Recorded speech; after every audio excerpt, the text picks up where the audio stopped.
Tensions flared last night in Brookhaven. Protesters rallied in solidarity with demonstrations happening in Los Angeles opposing immigration raids. That's right, but the night ended with arrests and some damaged police cars. 11 Alive's Dan Kennedy live this morning for us along Buford Highway. And Dan, we know things really took a turn when the curfew hit last night around 9:30. Yeah, that's what Brookhaven Police tell us. And then our crew on the scene last night reports that at least 6 arrests were made here along Buford Highway. One person wouldn't get out of the street after repeated warnings. Another person charged after setting off fireworks.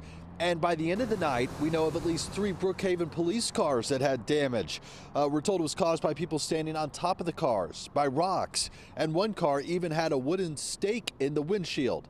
For hours, though, this was a peaceful protest. The group standing in solidarity with demonstrators in Los Angeles, rallying around immigration enforcement raids. They also protested some of the ICE raids that we've seen around Metro Atlanta. And then it was that 9:30 curfew, as you mentioned, when it was then considered an unlawful gathering. Organizers packed up, but others stayed behind. We can handle property damage to our patrol cars. You know, that's not gonna sway our opinion on how important it is for people to be able to come out and exercise their First Amendment right to assemble and protest and get their voices heard. I feel grateful to be able to come out here and represent everybody who is very terrified about the state that we're living in. And also, although I feel grateful, I'm also greatly disappointed that it has come to this. Brookhaven Police tell us the last thing they want is for the acts of a few people to diminish the protesters' message.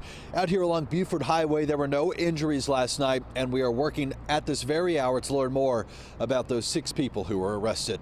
Reporting live in Brookhaven, Dan Kennedy, 11 Alive News. And thank you so much for the update. By the way, we did check overnight and there are no planned protests in Metro Atlanta, at least not for today, that we could find. If that changes, we will let you know.